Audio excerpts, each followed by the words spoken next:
Well, do another deep dive. Today we're going to be exploring a rap song called Not Playing Games.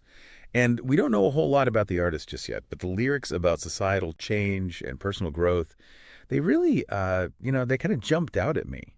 And it seems like they're reflecting on some pretty intense events. What do you think? Oh, absolutely. The song, it feels very raw. It's almost like a direct line to the artist's emotional state and, starting the song driving through Atlanta, a city that's so central to civil rights history that just adds like another whole layer to it. Rolling through Atlanta with a heart full of pain. Everywhere I go, I swear it all feel the same. Yeah, that's exactly what I was thinking. It's not just a random location. It's Atlanta.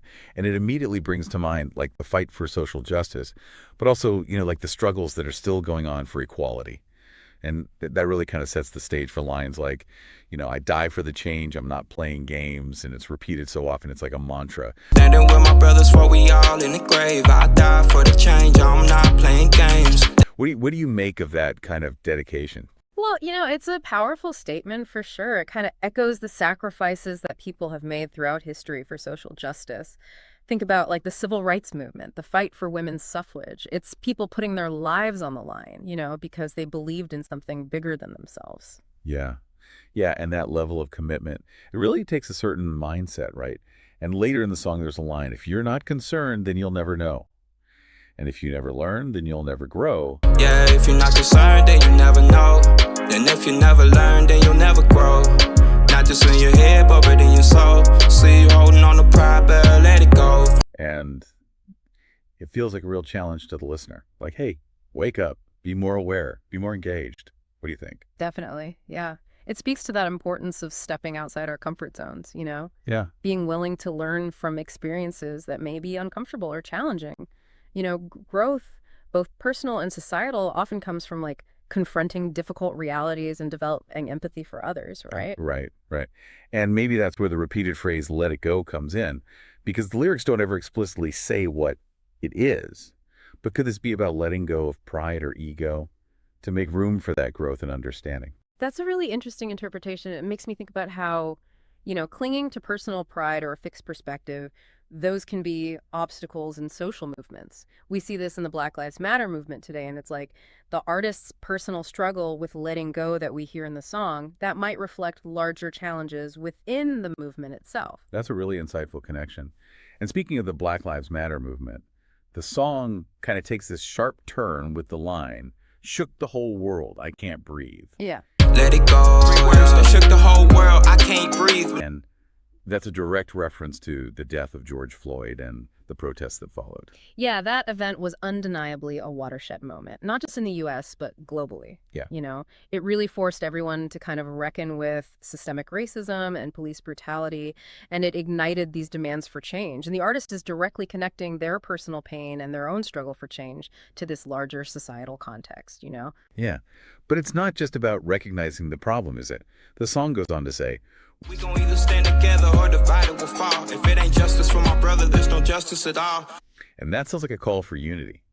But is it suggesting unity across, like, all races? Well, that's where it gets complex, right? On one hand, the lyrics are highlighting the need for solidarity and the fight for justice. But that phrase, justice for my brother, could suggest a focus on Black justice specifically, rather than like a universal call for unity. I see what you mean. It's really pushing us to consider all the nuances of the message. So how do we reconcile the call for unity with acknowledging that different groups might have specific needs and experiences when it comes to justice? Yeah, it's like the song is acknowledging that, there's this historical context of racial tensions, but also urging us to work towards a more inclusive vision of justice, right? And then it gets even more layered, even more complex when the artist says, Look, it ain't white or black, okay, well, cool, then have our back. Someone just lost their mom and dad, but you more worried about a flag. what do you think the artist is getting at here?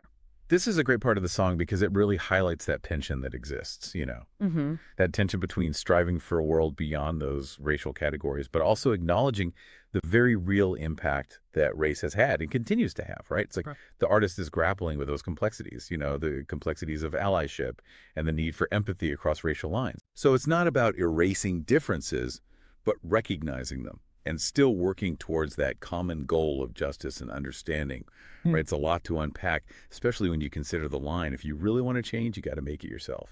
Politicians ain't gonna help us, all they care about is wealth. If you really wanna change, you gotta make it yourself. That feels like a challenge to the listener, you know. Like Yeah. it's saying, hey, don't just wait for change to happen. You got to take action. Absolutely, yeah. It highlights that balance between systemic change and individual action, right? We need to address the root causes of inequality, things like systemic racism that perpetuate injustice, but our individual actions, they matter too.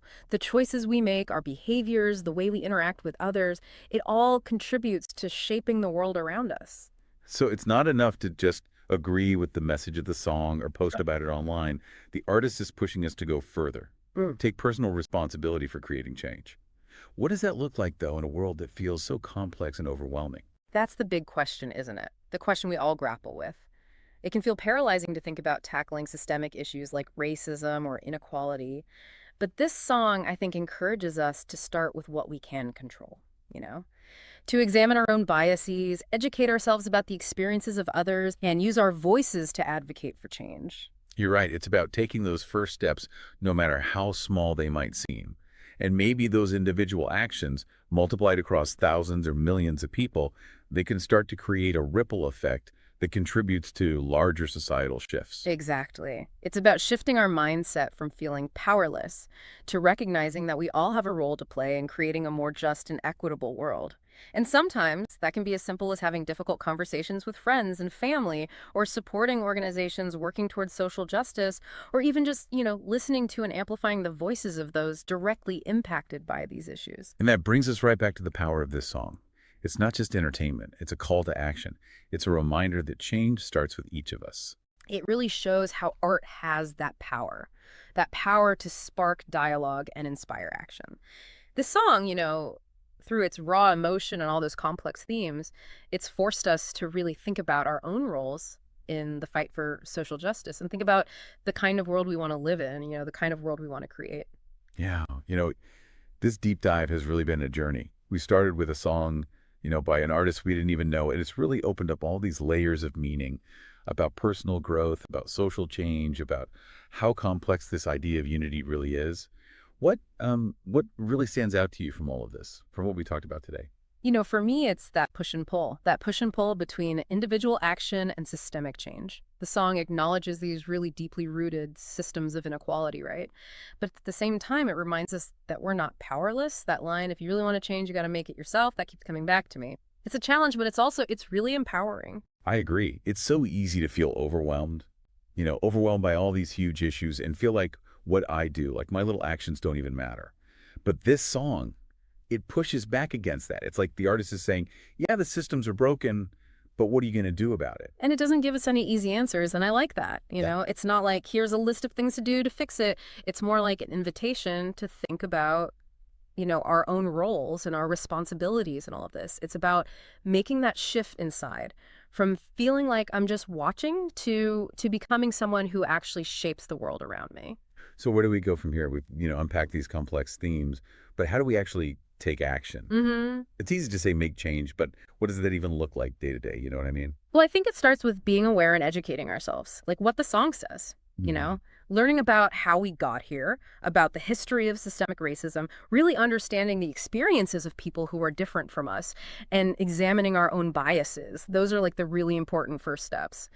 And it's a process that never ends right. It's not like we reach this point where, okay, racism solved, inequality's over, we're done. It's about always challenging ourselves to learn and grow and do better. Exactly. It's about realizing we all have blind spots. Right. We've all got to be open to feedback, even if it's hard to hear, be open to having conversations that are uncomfortable. And then we've got to find ways to use our voices and our actions to push for change, whether that's in our personal relationships, our communities, or like on a bigger societal level. This whole deep dive has given me so much to think about, not just about what the song is saying, but about how I can be more involved in creating a better world, a more just world, a world where everyone has a fair shot. Me too. It really reminds me that change has to be a group effort. It takes all of us stepping up and doing the work, even when it's hard. So as we wrap up here, let's keep the artist's words in mind. If you really want to change, you got to make it yourself. Think about that for a second. What actions are you going to take? What are you inspired to do after this deep dive? How are you going to help build a better future? And remember, even little things, small actions, they can make a difference. Don't ever underestimate the power of your voice, the power of your choices, and your own commitment to making things better. Thanks for joining us on this deep dive. We'll see you next time. Until then, keep questioning, keep learning, keep diving deep.